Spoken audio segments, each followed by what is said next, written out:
तो good afternoon my dear. तो मैं सबसे पहले पिछले क्लास के आपको रिमाइंड करा दूं।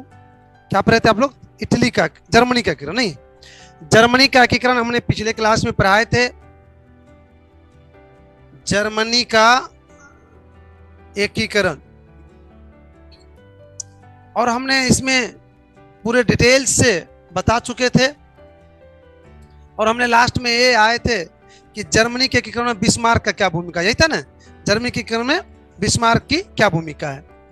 तो जर्मनी को एक करने में बिस्मार्क का अहम भूमिका आता था। उसमें बिस्मार्क को कितना लड़ाई लड़ना पड़ा था? 3 युद्ध। अर्थात जर्मनी को एकीकरण करने में बिस्मार्क जो थे, इसको 3 युद्ध लड़ना पड़ा था। 3 युद्ध। कौन कौन युद्ध लड़ना पड़ा था? पहला डेनमार्क से युद्ध, नहीं, डेनमार्क से, डेनमार्क से युद्ध, डेनमार्क से युद्ध। और इसके संबंध में हमने डिटेल्स से बता चुके हैं आप लोग को कि डेनमार्क से कैसे क्या हुआ नहीं हुआ। हमने बताया था कि डेनमार्क पर 2 गो क्षेत्र पर इसका अधिकार था। कौन कौन पर याद है आप लोग को? एक था, देखिए तो वीडियो कटपू करता है, कट रहा है क्या? सेल्सविग,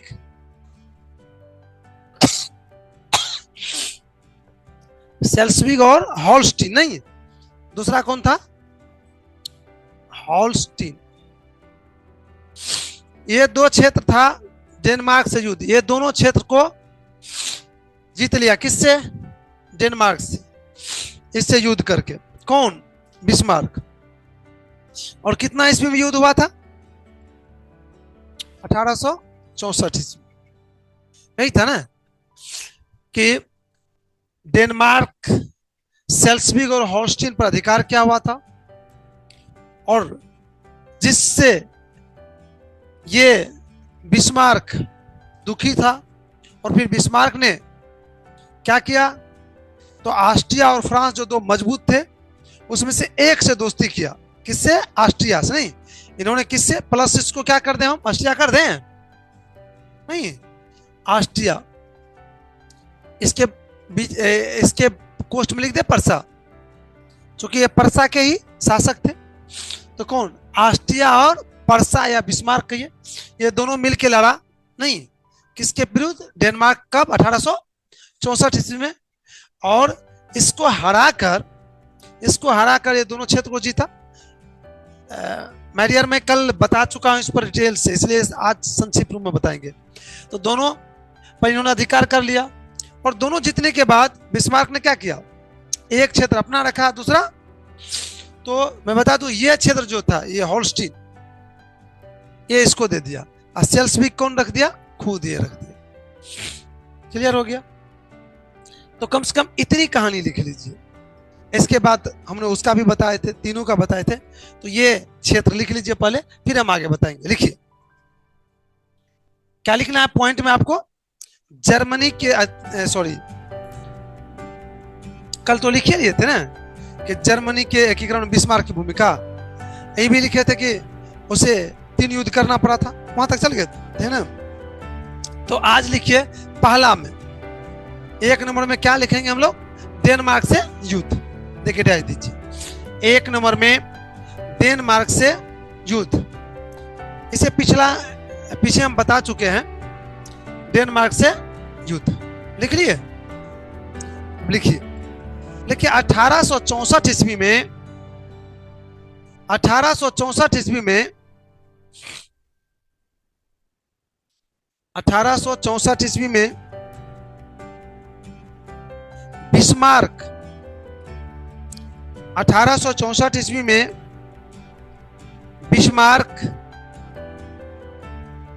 बिस्मार्क ऑस्ट्रिया से दोस्ती कर,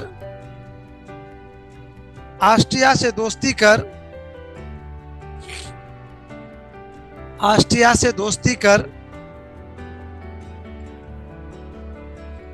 डेनमार्क से युद्ध किया, डेनमार्क से युद्ध किया जिसमें डेनमार्क को हराकर जिसमें डेनमार्क को हराकर सेल्सविक और हॉल्स्टीन क्षेत्र डेनमार्क से ले लिया। जिसमें डेनमार्क को हराकर सेल्सविक और हॉल्स्टीन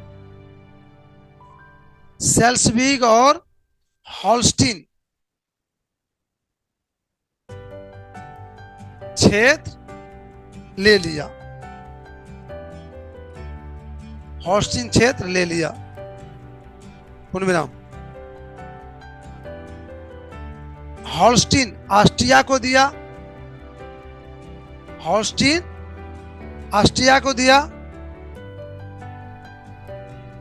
और सेल्सविक अपने पास रखा। हॉल्स्टीन ऑस्ट्रिया को दिया और सेल्सविक अपने पास रखा।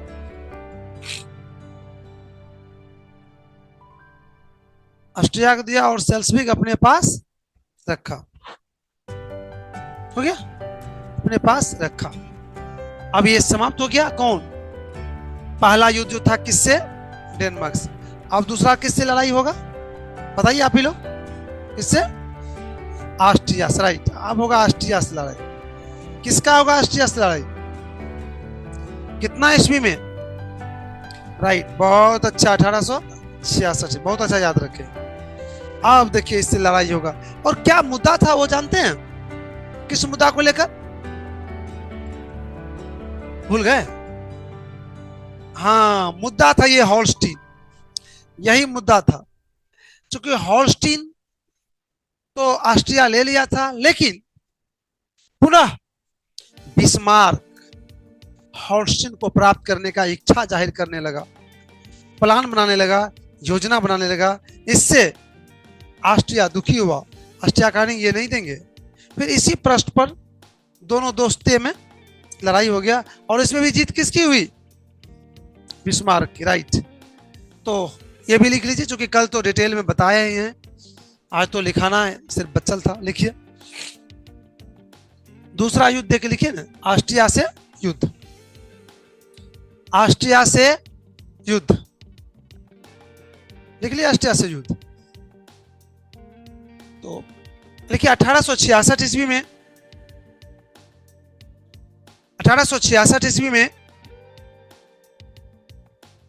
हॉल्स्टीन के प्रश्न पर,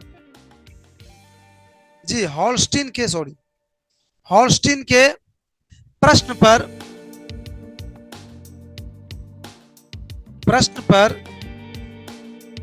1866 ईस्वी में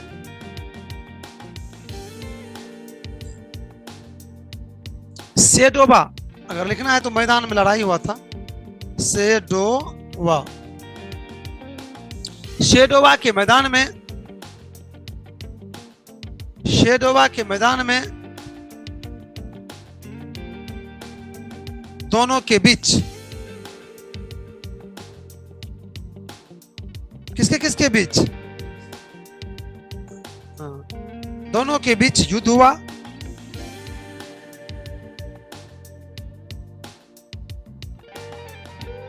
जिसमें बिस्मार्क, पोस्ट में क्या लिख देंगे? परसा। बिस्मार्क की जीत हुई। परसा यहां पर लिखा हुआ है ना, परसा। ये परसा की जीत हुई। हो गया। अब तीसरा किससे होगा? राइट। अब चलिए तीसरा युद्ध करवाते हैं हम। तीसरा युद्ध फ्रांस से। और फ्रांस से कब हुआ याद है आप लोग? राइट, 1870 में। और किस मैदान में? ये भी याद होगा, सेड्रोन। ये तो सेडोवा था ना, सेडोन। ये मैदान का नाम है मेरे भाई, सेडोन। इस मैदान में लड़ाई हुआ दोनों के बीच। फ्रांस और परसा, परसा भी कह सकते हैं ना, परसा कहिए या बिस्मार्क कहिए। तो फ्रांस और परसा या फ्रांस, नेपोलियन यहाँ था ना, नेपोलियन या बिस्मार्क, तो दोनों के बीच युद्ध हुआ। और युद्ध क्यों हुआ था, क्या कारण था? क्योंकि फ्रांस का अधिकार परसा या जर्मनी के बहुत सारे क्षेत्रों पर था जहां से फ्रांस हट नहीं रहा था। और फिर उसी मुद्दा को लेकर दोनों में तू मैं हुआ और फ्रांस को गुस्सा आया और फ्रांस ही युद्ध की घोषणा किया है। मैं बताया था फ्रांस ही युद्ध की घोषणा किया है। और फिर लड़ाई हुई जिसमें जीत हो गई किसकी? बिस्मार्क। और हमने बताए थे कि इसी जीत के साथ जर्मनी का एकीकरण के जितने भी बाधाएं थे सब खत्म हो गया। और अब जर्मनी का एकीकरण लगा कि अब शीघ्र ही हो जाएगा, हुआ भी। और ये देखिए 70 में तो हुआ ही, और 71 में क्या हुआ? स्वतंत्र ही हो गया ना। तो चलिए हम लोग लिख लें इससे। देखिए 1870 ईस्वी में, 1870 ईस्वी में फ्रांस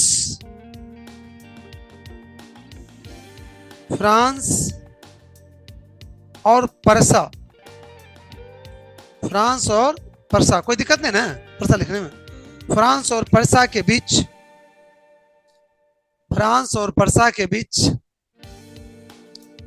युद्ध हुआ। फ्रांस और परसा के बीच युद्ध हुआ जिसमें फ्रांस की हार हुई,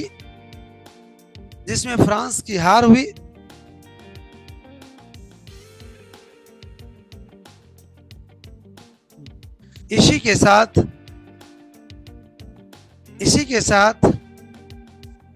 जर्मनी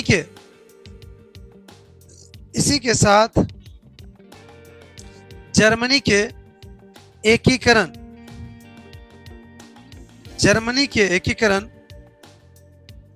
की सारी बाधाएं, जर्मनी के एकीकरण की सारी बाधाएं क्या हो गई?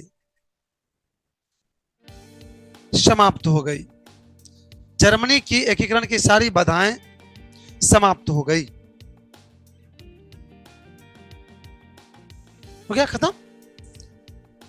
तो इस तरह से जर्मनी का एकीकरण कैसे हुआ, कौन कौन किया, कब किया, सारी बात आप समझ चुके हैं नहीं? एक बार फिर से ध्यान से सुन लीजिए कि जर्मनी यूरोप महादेश का एक देश था जो 300 टुकड़ों में बटा हुआ था। और उसमें से सबसे मजबूत था एक परसा, और वहीं के शासक विलियम प्रथम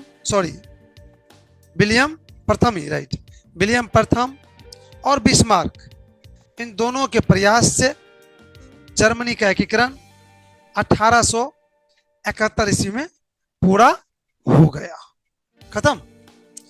तो इस पर बोर्ड में क्वेश्चन भी जो पूछता है, दो तरह के क्वेश्चन पूछता है बराबर इससे। एक तो पूछता है कि जर्मनी के एकीकरण में बिस्मार्क का योगदान बताइए, पहला क्वेश्चन।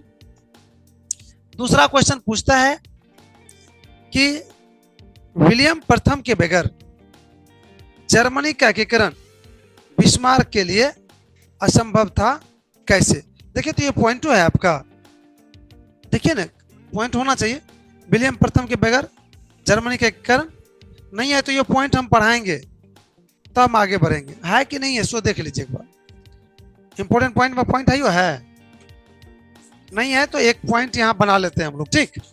ये पूछता है बोर्ड में माय डियर, और जब पूछता है तो इसको, वैसे तो हर चीज को पढ़ाना है लेकिन ये तो कंफर्म है कि पूछता ही है, इस पर तो थोड़ा विशेष जोर देना है ना, इसलिए एक पॉइंट बना लो नया और नया पॉइंट बना के लिखना है। क्या लिखे हम? आप लोग भी कॉपी के बीच में लिखिए। देखिए, विलियम प्रथम, विलियम प्रथम के बगैर, विलियम प्रथम के बगैर जर्मनी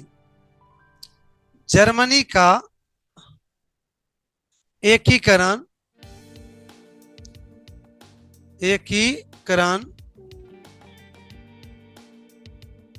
विलियम प्रथम के बगैर जर्मनी का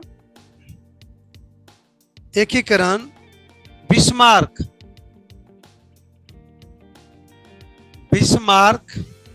के लिए असंभव था।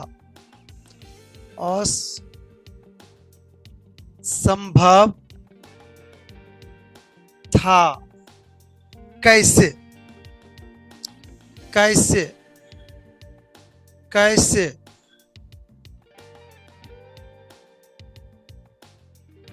था कैसे? कोई दिक्कत? आप लोग भी अपने कॉपी के बीच में बिल्कुल इसको लिखिए और फिर इस पर चर्चा करेंगे हम। लिख लिए? अब आइए यहां पर, पहले तो बढ़िया से सुन लीजिए आप कि क्या है नहीं है, फिर लिखाएंगे हम। चलो माय डियर, पेन रखो, सुनो एक बार। है कि विलियम प्रथम के बगैर जर्मनी का एकीकरण बिस्मार्क के लिए असंभव था। कैसे? अब कह रहा है कि विलियम प्रथम अगर नहीं रहता, ये शासक है, कह रहा है कि विलियम प्रथम अगर नहीं रहता तो बिस्मार्क जो जर्मनी को मात्र कितने दिन में स्वतंत्र कर दिया, कितने दिन में एक कर दिया? 9 वर्ष में। याद होगा 1862 में तो प्रधानमंत्री बने ही थे और 9 वर्ष में क्या किया? 300 टुकड़ा को उन्होंने एक कर दिया। तो उसमें इसका भी योगदान है। इन्होंने भी विलियम प्रथम को उचित सहयोग दिया था। थोड़ा सा मैं इसके विषय में बता दूं बढ़िया से। शायद आप लोग मालूम था कि 300 टुकड़ा जो था, एगो टुकड़ा क्या था? परसा। और ये परसा के विलियम साहब जो थे, विलियम प्रथम, ये शासक थे और इन्होंने ही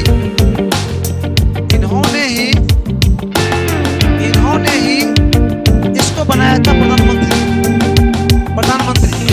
कब बनाया था प्रधानमंत्री? हाँ, याद है प्रधानमंत्री 1862 में बना प्रधानमंत्री। इसको, इस महानुभाव को नहीं प्रधानमंत्री बनाया।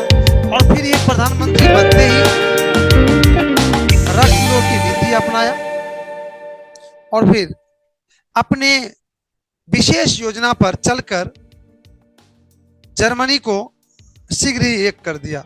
लेकिन उस क्रम में विलियम प्रथम का भी सहयोग इसको मिलता रहा।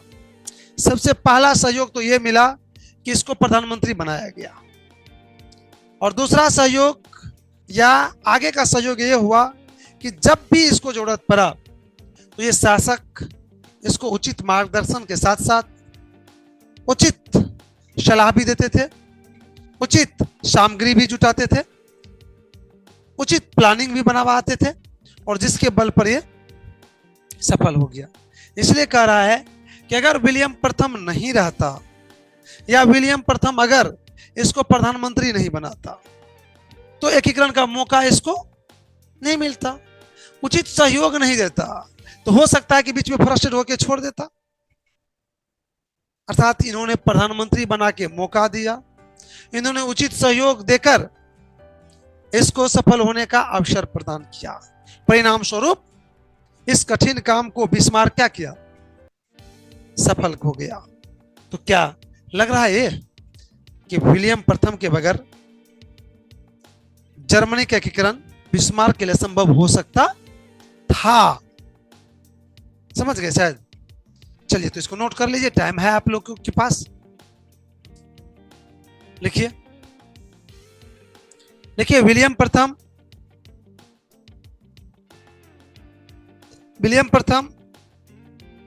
एक राष्ट्रवादी व्यक्ति थे। विलियम प्रथम एक राष्ट्रवादी व्यक्ति थे।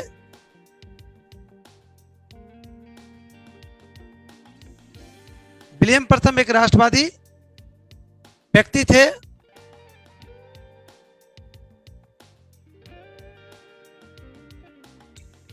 जो जर्मनी के परसा का शासक था। जो जर्मनी के परसा का शासक था। जो जर्मनी के परसा का शासक था। जो जर्मनी के परसा का शासक था। पूर्ण विराम। 1862 ईस्वी में 1862 ईस्वी में 1862 ईस्वी में बिस्मार्क को अपना प्रधानमंत्री बनाया।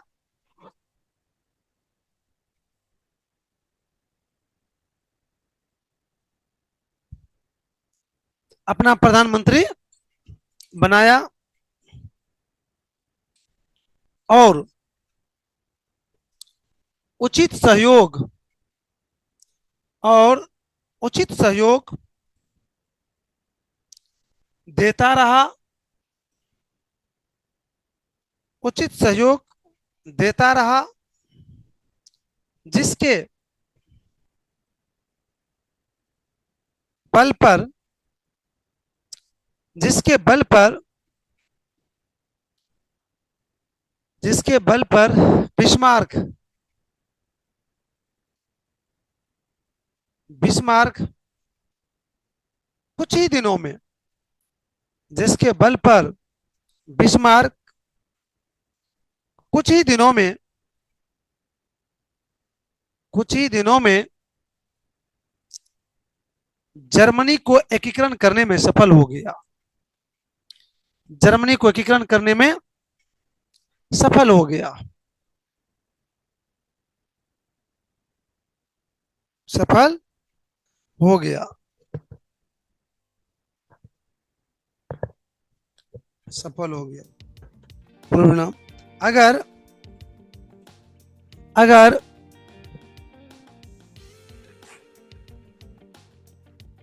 अगर विलियम प्रथम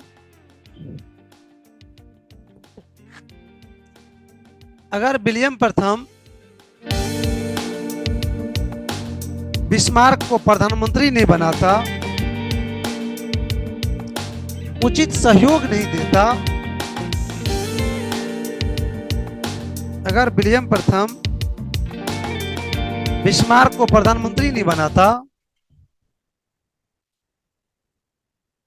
उचित सहयोग नहीं देता, उचित सहयोग नहीं देता,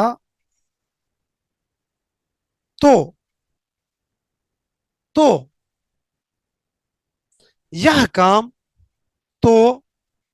यह काम बिस्मार्क के लिए मुश्किल हो सकता था।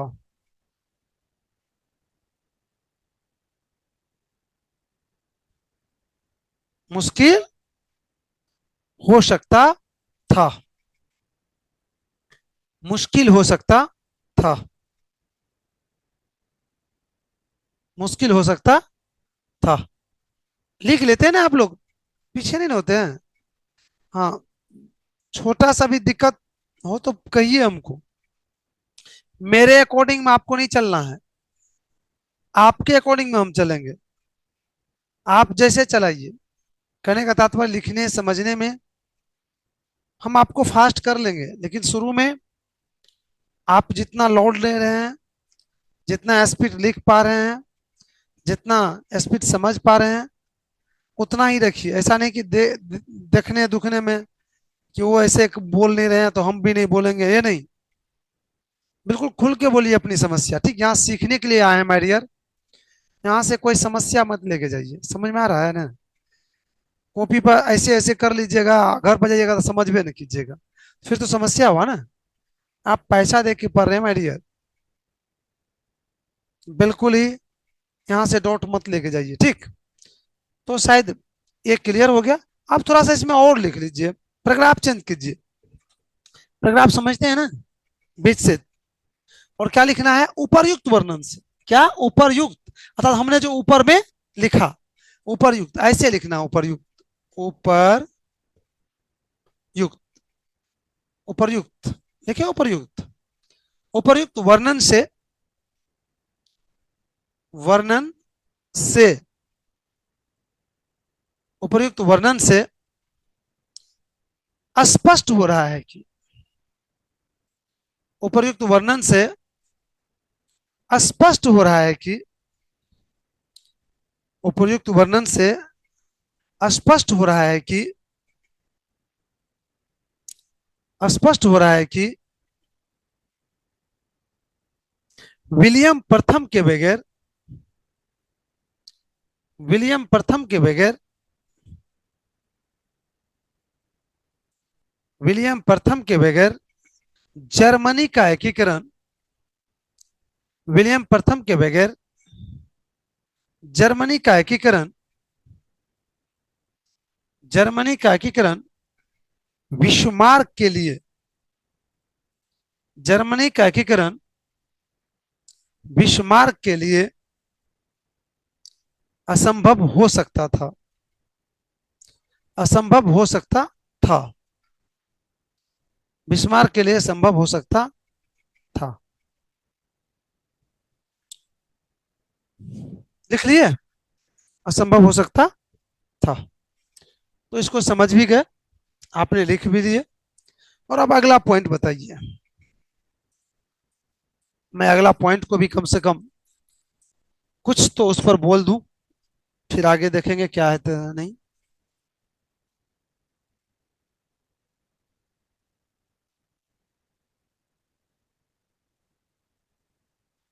क्या बताए थे अगला पॉइंट आप, यूनान में राष्ट्रीयता का उदय।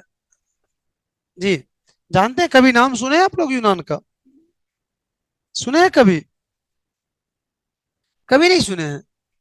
क्या है, किसका नाम है, यूनान किसका नाम है, हैं? दिमाग लगाइए, देश है, बहुत अच्छा बात है। यूनान में राष्ट्रीयता का विकास, यही है ना जी, हैं? हाँ, विकास, यहाँ पर उदय भी दे दीजिए कोष्ट में, उदय, यूनान में राष्ट्रीयता का विकास या उदय, यही पॉइंट होगा आज। बहुत शानदार पॉइंट है, लिख लिए। चलिए अब शांत हो जाइए आप,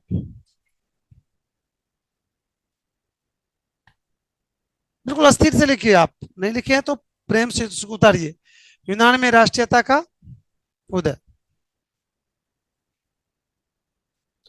यूनान में राष्ट्रीयता का उदय। तो सबसे पहले हम लोग जानेंगे किसके विषय में, यूनान। तभी भी आपने बताया, अभी बताया ना, यूनान क्या है, एक देश है जी, जैसे भारत देश है उसी तरह से। और किस महादेश का, यूरोप महादेश का, यूरोप महादेश का, राइट। अब हम लोग देखते हैं कि यूनान पर किसका शासन था।